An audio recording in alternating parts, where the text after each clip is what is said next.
Hello guys! Gandang gabi! Medyo may sabit-sabit yung lalamunan natin ngayon. It's already Thursday. At ito na yata yung pinakamahabang tulog ko na nagawa ng umaga, no? Paglabas ko ng trabaho kanina ng maaga, natulog na ako. At hindi kami nakapasok, pati hindi nakapasok yung mga bata, si Jeron, tsaka si Mab, kasi halos lahat kami dito sa bahay. May tama yung lalamunan, sore throat, tsaka ubo. Pero, kahit ganon at kahit di sila nakapasok, masayang-masaya pa rin kami, guys. Mami, ano ginagawa mo dyan? Ayan. Nagising ako ngayong hapon, 5:30 na. Sabi ko kay Jerome, ba't di mo ako ginising? Magluluto pa tayo ng sinigang. Pero ito yung bumungad sa akin, kaya talagang sobrang saya.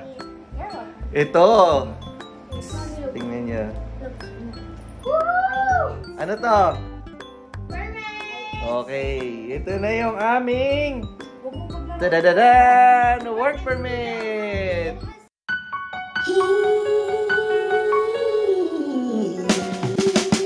Sunshine, blue skies. I gotta cry. Nearly supposed to cross crying. Since the pain, oh yeah. Listen, I love you. That sounds strange. Work permit ko, tsaka permit ni Joyce at tsaka ng mga bata. So yun, sa wakas, after ilang days, nung bumaba yung decision is Monday.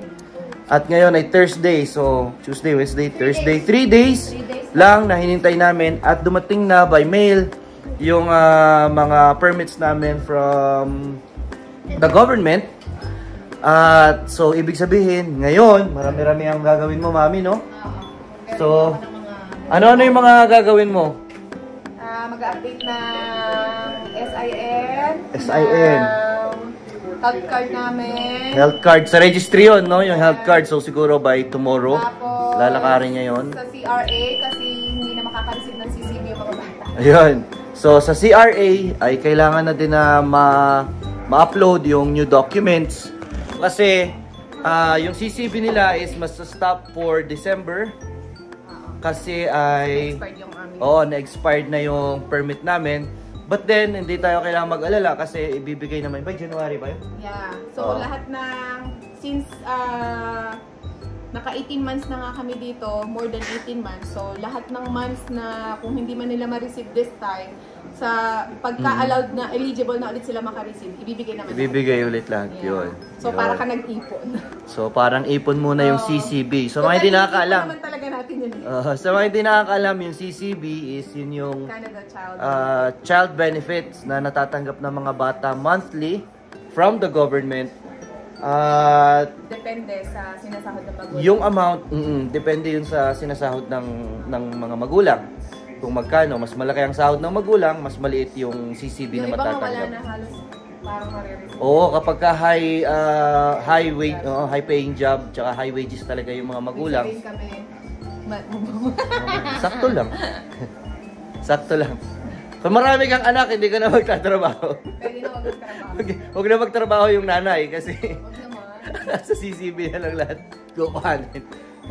Ayan, sorry sa lalamunan to. Masayang-masaya lang talaga kami kasi sa wakas, yung 6 months naming hinintay, and then nadagdagan lang ng 3 days bago doon dumating yung mga actual documents. And eto na, hawak kamay na namin yung mga bago naming permits. At yun. For lunch, and then sliced apples. So, Mami, ano pa nga ba? Ipapasa ko yung documents nila sa school kasi Ayun, oo nga.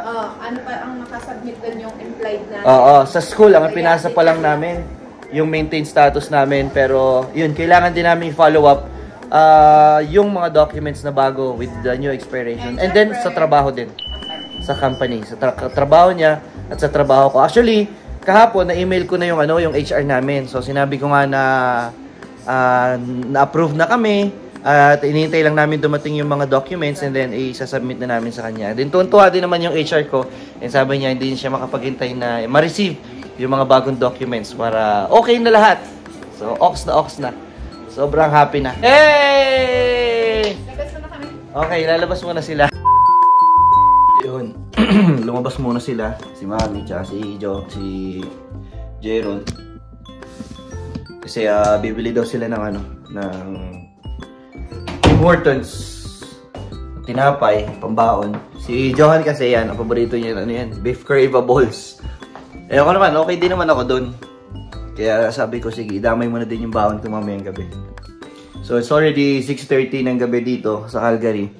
At nag-message din yung kanina, yung leadhan namin. Kasi nakaluto na ako ng sinigang. Lalagay ko na lang yung mga gulay. Kasi pinapapasok kami ng maaga. Kasi sana another good news ay may bungang maganda yung collaboration. So sa company kasi namin, yung mga representative ng company pumupunta sa mga branches at nagkakaroon ng parang collaboration ang tawag nila doon.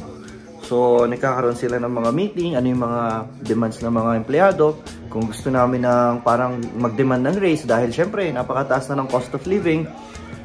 Yun, isa yun sa mga bagay na ilalaban ng representative namin ng Calgary, ng company, na maibigay sa mga empleyado. Like, halimbawa, dagdagan ng premiums or dagdagan ng overtime pay or holiday pay. So, ganyan. Depende kung ano yung mapapag-usapan. And then, they will come to an agreement. And kapag napatupad, so, nakakadagdag din yun sa, natin, sa sahod natin. So, pag nag-decide sila na, makatarungan o makatuwiran nga na bigyan ng dagdag sahod yung mga empleyado. So, pag naipatupad yun, napakaganda at napakalaking tulong nun para sa mga workers na kagaya namin, Pero yun naman, syempre, hindi naman pwedeng demand lang ng demand. Syempre, may basis din yun na ano ba yung may tutulong nun sa company. Let's say, pag nagdagdag ba tayo ng sahod, ano ba ang magagawa niya for the employees and for the company na rin, di ba? Parang ganun. Parang lahat ng ilalaban nila na gusto nilang makuha from the company, kailangan laging backed by reason. Kailangan may magandang reason. Hindi lang para sa empleyado, kundi para sa company natin. Let's say for this year yata, gusto nila na magkaroon kami ng gym, gusto nila magkaroon kami ng sariling laundry, parang ilalakad rin nila yon. But yeah, ibig sabihin nga, all these things, hindi yun, walang assurance, parang ganon. Parang yun ay, syempre, pag-uusapan, no? And they will come to an agreement at the end. Kung alin yung kayang ibigay ng company, at kung alin yung mga hindi muna for now. Sana maganda yung resulta. Pero syempre, ang number one na priority namin na makuha doon at nung representative namin is yung additional pay sa per hour namin. At yun nga pala, gusto na rin nga pala namin mapaigsi yung oras ng trabaho. So instead of 8.5 hours kaming nasa trabaho kasi meron kaming 30 hours na unpaid lunch break, ang sinusulong namin is gawin na lamang 8 hours kagaya nung pandemic, no, na hindi nagkikita yung mga shift, mga different shifts, hindi na kami nagpapang-abot sa company kasi ang nangyayari noon is maaga kaming umuwi. So kumbaga 8 hours siya pero matatanggal na, mawawala na yung mga 15-minute breaks natin. Kung hindi, magkakaroon na lang tayo ng isang 30 minutes break in the middle. At yun na yung ating breaks, and then makakauwi naman tayo ng maaga, which is, di ba, mas maganda na rin. Kasi kung ngayon umuwi kami nagka-clock out kami ng 7:30, magiging magiging 7 na lang, magka-clock out na kami. Medyo malamig ang December 1, -10. Pero pasalamat pa rin dahil walang snow. Yun naman, klarong-klaro pa, oh. Ito nyo, I see. Medyo magkakayot pa rin. Gawa nitong likuran kasi. Hindi kasi umiinit yung likod kapag hindi mo na-press dito yung defogger. Yan. Thank you Lord, it's Friday. Makapagkaskas na tayo guys. Pati harapan. Yan, bubugahan ko na lang yan ng ng windshield wiper. 3 lang kaming natira hanggang alas 7. Karamihan sa mga kasama namin umuwi na ng 3, 5. Yan. So kami lang yung 3 lang kami nagstay hanggang hanggang 7. Yun, ang aking favorite radio station tumutugtog na ng mga Christmas carol sa umaga. Ayun, uwi na muna ako guys. Diyan muna kayo.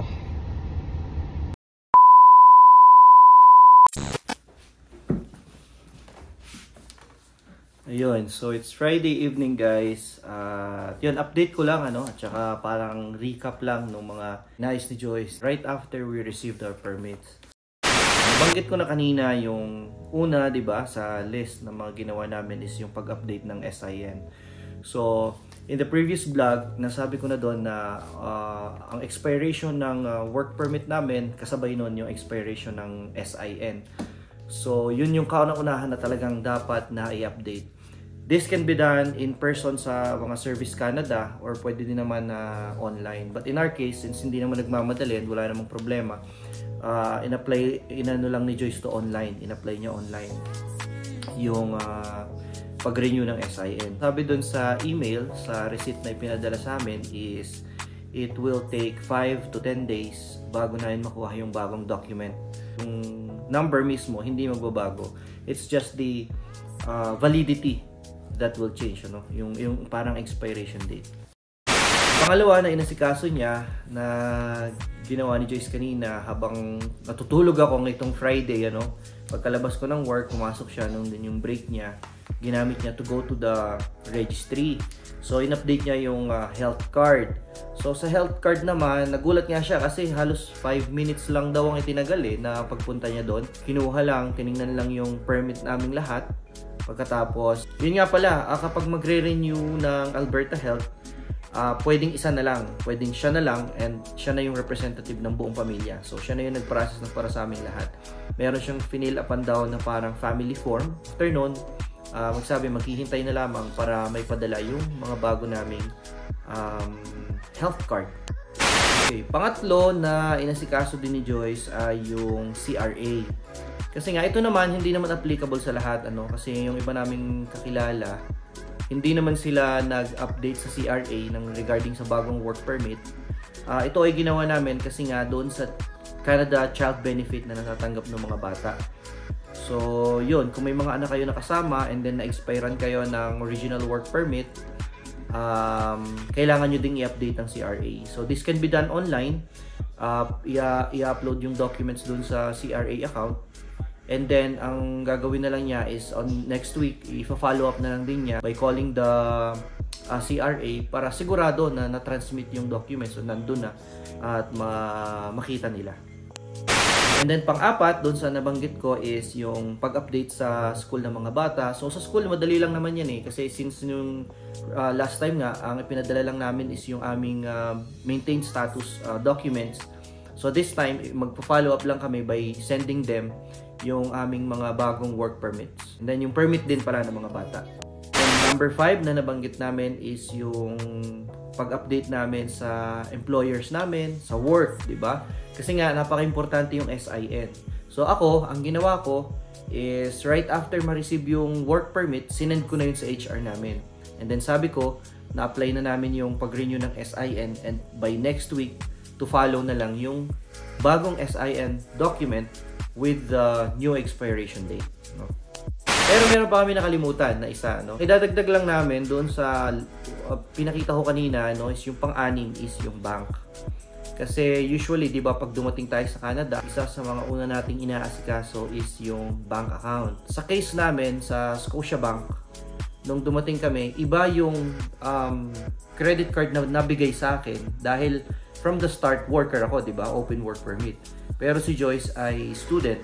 Iba yung ibinigay sa akin na credit card type and limit doon sa ibinigay kay Joyce. Kasi yung kanya is parang Learn Visa, parang something ganun. Learn Visa card. So, ang purpose kung bakit i-update namin yung bank is para ma-change yung credit card type niya. Hindi na yung Learn na pang international student but kagaya na nung sa akin na pang worker. Kasi nga, open work permit na din siya.